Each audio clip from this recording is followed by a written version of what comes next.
الحمد لله وكفى وسلام على عباده الذين اصطفى أما بعد فأعوذ بالله من الشيطان الرجيم بسم الله الرحمن الرحيم يا أيها الذين آمنوا أنفقوا مما رزقناكم من قبل أن يأتي يوم لا بيع فيه ولا خلة ولا شفاعة والكافرون هم الظالمون صدق اللہ العلی العظیم۔ قرآن کریم کی ان آیتوں کی تفصیل جاری تھی جس میں اللہ تبارک تعالیٰ نے ایمان والوں کو خطاب کر کے کچھ باتوں کا حکم دیا ہے۔ ان میں سے یہ سورہ بقرہ کی 254 نمبر کی آیت ہے۔ اس میں اللہ تبارک تعالیٰ نے ایمان والوں کو خطاب کر کے یا ایھا الذین آمنوا کچھ باتوں کا حکم دیا ہے۔ پہلے ہم اس کا ترجمہ سمجھتے ہیں۔ یا ایھا الذین آمنوا، اے ایمان والو، انفقوا مما رزقناکم، تم خرچ کرو اس مال میں سے جو ہم نے تم کو دیا ہے، من قبل، اس سے پہلے، ان یأتی یوم لا بیع فیہ ولا خلۃ ولا شفاعہ، اس سے پہلے کہ وہ دن آ جاوے کہ جس دن میں نہ کوئی خرید و فروخت ہوگی، نہ کوئی دوستی کام آئے گی اور نہ کوئی سفارشی کام آئے گا۔ والکافرون هم الظالمون، اور کافر وہی ظالم لوگ ہیں۔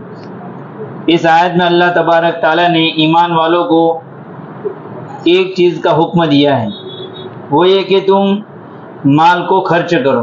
انفقوا مما رزقناکم، اللہ تبارک تعالیٰ نے دو طریقے کی عبادتیں مسلمانوں کو دی ہے، ایک بدنی عبادت ہے، ایک مالی عبادت ہے۔ یعنی بدن سے ہونے والی عبادت جیسے نماز ہے، حج میں بھی کچھ بدن سے ہوتی ہے، کچھ مال سے ہوتی ہے، روزے ہے، تو کچھ مالی عبادتیں ہیں، کچھ بدنی عبادتیں ہیں۔ اللہ تبارک تعالیٰ یہاں پر مالی عبادت کا حکم دے رہے ہیں کہ تم مال کو خرچ کرو۔ مما رزقناکم، مال کو خرچ کرنے کی دلیل بھی اس آیت میں ہے اور تسہیل بھی اس آیت میں، یعنی مال خرچ کرنا ہمارے لیے آسان اس وقت ہوگا جب کہ ہم یہ نظریہ قائم کریں۔ کون سا نظریہ؟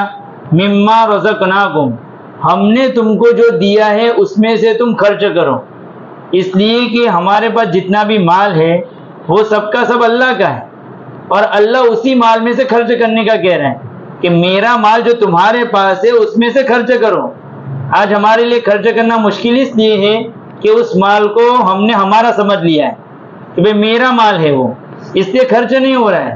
ہم یہ سمجھے کہ اللہ کا مال ہے، اور اللہ نے جو مال دیا ہے وہ حقوق کو ادا کرنے کے لیے دیا ہے۔ میرے ذمے جو حقوق العباد ہے یا حقوق اللہ ہے اس کو میں ادا کروں، تو اللہ تبارک تعالیٰ فرما رہے ہیں کہ اس کو تم خرچ کر لو۔ ابھی وقت ہے، دنیا دار العمل ہے، عمل کا وقت ہے، آخرت میں جانے کے بعد یہ وقت ختم ہو جائے گا۔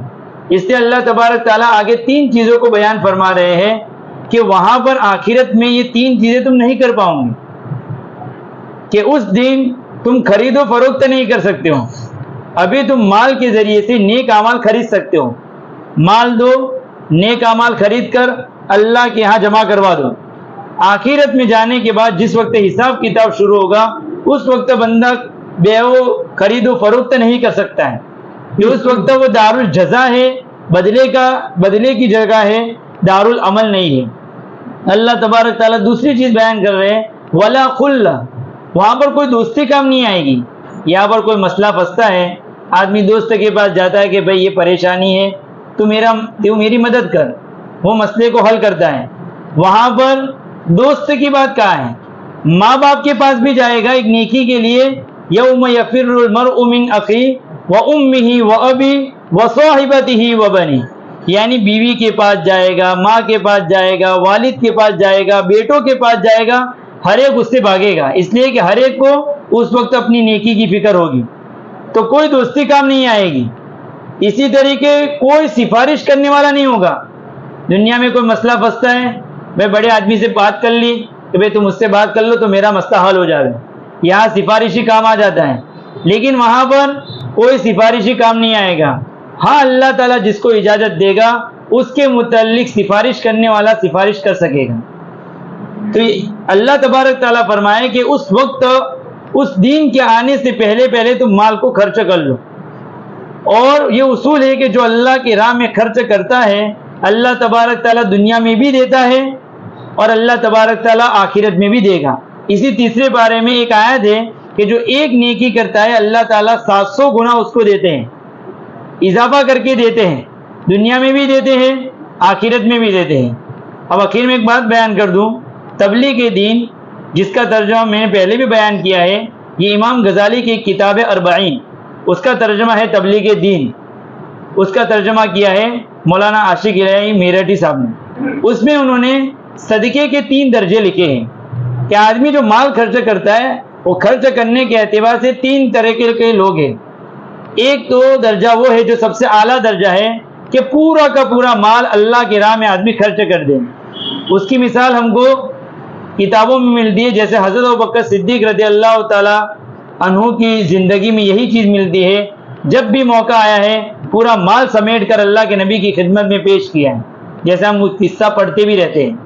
دوسرا درجہ یہ ہے کہ آدمی پورا مال خرچ نہ کرے لیکن وہ اپنی ذات پر ضرورت سے زائد بھی خرچ نہیں کرتا ہے، وہ مال کو سنبھال کے رکھتا ہے، جب ضرورت پڑتی ہے فوراً وہ اللہ کے راہ میں خرچ کر دیتا ہے. یعنی اپنے اوپر فضول خرچی نہیں کرتا ہے، اس مال کو سنبھال کے رکھتا ہے، جب کوئی موقع آتا ہے فوراً اس مال کو اللہ کی راہ میں خرچ کرتا ہے. تیسرا درجہ ہے کہ جو صرف زکوٰۃ کو ادا کرتا ہے، زکوٰۃ کے علاوہ کوئی بھی وہ اللہ کی راہ میں خرچ نہیں کرتا ہے. یہ 3 درجے صدقے کے اعتبار سے ہیں. اس لیے علماء نے لکھا ہے کہ ہم کو اتنا چاہیے کہ زکوٰۃ کے علاوہ ایک قدم جو درمیانی درجہ ہے اس کی طرف بڑھاوے، کہ ہم زکوٰۃ کے علاوہ کچھ رقم جو ہے صدقے کی جمع کریں، کہ بھائی روزانہ ہر مہینے میں جیسے میری تنخواہ ہے اس میں سے میں اتنی رقم صدقے کے لیے الگ رکھ دوں. ابھی موقع نہیں ہے، کہیں دینے کا موقع نہیں ہے تو جمع کر کے رکھ دوں، جب وہ موقع آئے گا فوراً وہ رقم اٹھا کر دے دوں گا تو میرے لیے آسانی ہو جائے گی. اس لیے زکوٰۃ کے علاوہ بھی ہم اللہ کے راہ میں خرچ کرنا سیکھیں، اس لیے کہ موت آ گئی اس کے بعد کوئی موقع نہیں ہے. اور یہ مال خرچ کرنے کے نتیجے میں اللہ سے محبت بڑھتی ہے، کیونکہ مال آدمی جو خرچ کرے گا اس کے دل میں سے دنیا کی محبت کم ہوگی، دنیا کی محبت کم ہوگی تو اللہ کی محبت بڑھے گی. اس لیے اس آیت میں ہم کو جو ہے اللہ کی راہ میں مال خرچ کرنے کا حکم دیا ہے. اللہ تبارک تعالیٰ میں اس پر عمل کرنے کی توفیق دے. پھر اللہ تبارک تعالیٰ نے آخر میں ایک جملہ فرمایا والکافرون هم الظالمون، کافر جو ہے وہی ظالم ہے. اب کافر 2 طریقے کے ہیں، ایک کافر جو ایمان سے کفر کرتا ہے یعنی ایمان کو نہیں مانتا ہے، اور ایک کفران نعمت یعنی نعمتوں کا انکار کرتا ہے کہ اللہ نے اتنی ساری نعمتیں دی رکھی، سب کا سب اللہ کا ہے، پھر بھی وہ ناشکری کرتا ہے اور اللہ کے راہ میں خرچ نہیں کرتا ہے. تو ایسے لوگوں کو اللہ تعالیٰ پسند نہیں فرماتے. یہ تو ظالم ہے کہ ایک مال جو اللہ کی راہ میں خرچ کرنا تھا اس نے اس کو سمیٹ کر اپنے پاس جمع کر کے رکھا ہے. تو اللہ تبارک تعالیٰ فرما رہے ہیں کہ ایسے اللہ کی ناشکری کرنے والے لوگ تو ظالم ہیں. والکافرون هم الظالمون. اللہ تبارک تعالیٰ ہمیں صحیح طریقے سے مال خرچ کرنے کی توفیق عطا فرماوے. آمین. وآخر دعوانا الحمدللہ رب العالمین.